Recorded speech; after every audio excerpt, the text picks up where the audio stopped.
Welcome to our channel. నా పేరు దుర్గా ప్రసాద్. ఈ రోజు మనతో పాటు ప్రముఖ సినీ జర్నలిస్ట్ అప్పాజీ గారు ఉన్నారు. సార్ నమస్కారం సార్. నమస్తే దుర్గా ప్రసాద్ గారు. సార్, అఖండ సినిమా బాలయ్య బాబు అభిమానులందరూ కూడా చాలా అది నిరుత్సాహపడ్డారు, కుప్పకూలిపోయారు. మిగతా అంటే అలానే అంటే ఏంటంటే బాగా చూద్దామని అంటే డెఫినెట్ గా అది చాలా షాక్ ఇది కదా. అంటే ఒక రోజు ముందు తెలిస్తే కూడా ఉంటది. థియేటర్ వరకు స్థాయిలో ఆశాభంగం చెందారు. అంటే ఈ అఖండ 2 కి వచ్చిన సమస్య రాబోయే రవితేజ్ గారు కానీ లేదంటే చిరంజీవి గారు ప్రభాస్ సినిమాలు రాబోయే పెద్ద సినిమాలు ఉన్నాయండి. దాని మీద ప్రభావం ఏమైనా ఉంటుంది అంటారా? అంటే ఈ సినిమాకి ఇలా జరిగింది కాబట్టి మిగతా సినిమాలకు కూడా అలా జరుగుతుందేమో అని మామూలుగా ఎవరైనా ఆలోచించుండొచ్చు. కానీ జనరల్ గా ఏ సినిమాకు ఉండే ఇది ఆ సినిమాకు ఉంటుంది. అంటే ఈ సినిమా కూడా ఇప్పుడు మనం ఇందాక కూడా చెప్పుకున్నాం, అఖండ 2 సినిమాకి ఇప్పుడు ఎదురైనటువంటి సమస్య ఈ సినిమాకి సంబంధించినటువంటి సమస్య కాదు. అదే ఈ సినిమా బడ్జెట్ ఎక్కువైపోవడం వల్ల, లేకపోతే ఈ సినిమాకి సంబంధించినటువంటి వాళ్ళు ఎవరైనా మాకు ఇవ్వాల్సినటువంటి బకాయి ఇస్తే కానీ రిలీజ్ అవ్వనివ్వని చెప్పి అడ్డం పడడం వల్ల, ఈ సినిమాకి ఫైనాన్స్ ఇచ్చిన వాళ్ళు లెటర్ పెట్టడం వల్ల ఆగినా ఇది కాదు. ఇంతకుముందు మనం చెప్పుకున్నాం, వేరే ఆ నిర్మాణ సంస్థ గతంలో ఎప్పుడో ఎన్నో సంవత్సరాల క్రితం తీసుకున్నటువంటి వేరే సినిమాకి తీసుకున్నటువంటి ఫైనాన్స్ వాళ్ళు క్లియర్ చేయకపోవడం వల్ల ఇప్పుడు ఈ సినిమాకి వాళ్ళు అడ్డం పడ్డారు. ఒక బాలీవుడ్ సంస్థ అడ్డం పడింది, దానివల్ల ఆ సినిమా ఆగింది. కాబట్టి అఖండ 2కి ఎదురైనటువంటి అడ్డంకులు ఈ సినిమాలకు సంక్రాంతికి విడుదలవుతున్నటువంటి రాజాసాబు కానీ, మనశంకర వరప్రసాద్ కానీ, లేదంటే భర్త మహాశయులకు విజ్ఞప్తి కానీ, అనగనగా ఒక రాజు కానీ, నారీ నారీ నడుముర అని సర్వానంద సినిమా కానీ, ఈ సినిమాలకు ఏమైనా ఎదురవుతాయా అంటే ఎదురయ్యే అవకాశాలు లేవని మనం చెప్పాలి.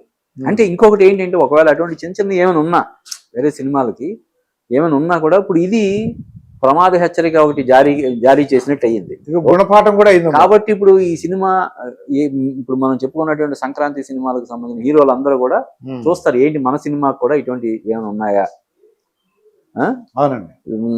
లాస్ట్ మినిట్ లో ఎవరైనా వచ్చి అడ్డం పడే అవకాశం ఏమైనా ఉంటుందా ఏంటని ముందే చూసుకుంటారు వాళ్ళు.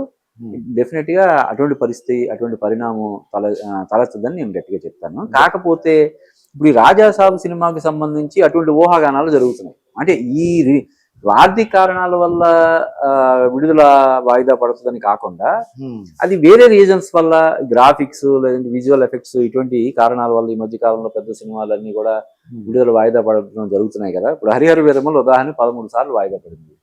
దానికి వేరే కారణాలు లేవు, ఆర్థిక పరమైనటువంటి కారణాలు కాదు, కేవలం సాంకేతిక పరమైనటువంటి కారణాల వల్ల ఆ సినిమా అన్ని సార్లు వాయిదా పడింది. అలాగే చిరంజీవి గారు విశ్వంబర సినిమా ఎప్పుడో విడుదల కావాల్సినటువంటి సినిమా ఇది ఇప్పుడు దాని తర్వాత మొదలయ్యి వచ్చేస్తుంది మనశంకర వరప్రసాద్ సంక్రాంతికి. ఇప్పుడు ఆ సినిమా తర్వాత విశ్వంబర విడుదలవుతుంది. అంటే ఎప్పుడో రావాల్సినటువంటి సినిమా ఈ తర్వాత ఆ సినిమా ఇంచుమించుగా పూర్తయిన తర్వాత స్టార్ట్ అయినటువంటి సినిమా ముందు వచ్చేస్తుంది, ఈ సినిమా వెనక వస్తుంది. దానికి కూడా కారణం ఏంటంటే కేవలం గ్రాఫిక్స్, వేరే రీజన్స్ ఏం లేవు. కాబట్టి అఖండ 2 అనేది, అఖండ 2కి జరిగినటువంటిది ఏదైతే ఒక పరిణామం ఉందో అది ఒక ప్రమాద హెచ్చరిక లాగా హీరోలందరూ జాగ్రత్తగా వాళ్ళు ఏదైనా ప్రాజెక్ట్ చేసే ముందు, ఒక సినిమాకి కమిట్ అయ్యే ముందు అసలు ఏంటి ఆ ప్రొడక్షన్ హౌస్ కి ఏమైనా ఇటువంటి ఏమైనా ఉన్నాయా ఏంటని మాత్రం 1-2 సార్లు క్రాస్ చెక్ చేసుకొని చేస్తారు ముందే. అంటే కాల్ షీట్ ఇవ్వడానికి ముందే, ప్రాజెక్ట్ కి గ్రీన్ సిగ్నల్ ఇవ్వడానికి ముందే ఇవన్నీ కూడా క్రాస్ చెక్ చేసుకొని ఏదైతే ఒక ప్రొడక్షన్ హౌస్ కి వీళ్ళు కమిట్ అవ్వాలని చెప్పి అనుకుంటున్నారో అవన్నీ కూడా చూసుకొని ఎంక్వైరీస్ చేసి అప్పుడు కమిట్ అవుతారు. ఇది ఒక చెప్పాను కదా ఒక చిన్న. అయితే డెఫినెట్ గా ఇది ఫ్యాన్స్ కనే కాదు, బాలయ్య ఫ్యాన్స్ కనే కాదు, ఇండస్ట్రీకి కూడా ఒక పెద్ద షాక్ లాంటిది ఈ అఖండ 2 విడుదల వాయిదా పడడం. ఎందుకంటే 2025లో మనకి స్టార్టింగ్ వచ్చినటువంటి గేమ్ చేంజర్ విపరీతంగా డిసప్పాయింట్ చేసింది. లక్కీలీ అదే సంస్థ నుంచి వచ్చినటువంటి సంక్రాంతికి వస్తున్నాం చాలా భారీ విజయాన్ని నమోదు చేసింది, ఇండస్ట్రీ రికార్డులు క్రియేట్ చేసింది. 300 కోట్లు అంటే తెలుగు సినిమాకి 300 కోట్లు వసూలు చేసే స్టామినా ఉందని ఆ సినిమా నిరూపించింది. కానీ ఆ తర్వాత డాకు మహారాజు కూడా మంచి విజయం సాధించింది, బాలయ్య నటించినటువంటి డాకు మహారాజు.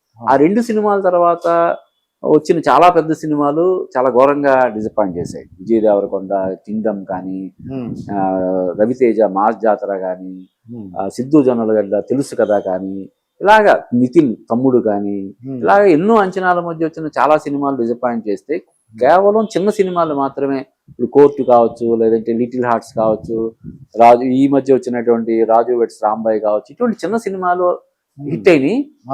పెద్ద సినిమాలు, మిడ్ రేంజ్ సినిమాలు ఘోరంగా డిసప్పాయింట్ చేసినాయి.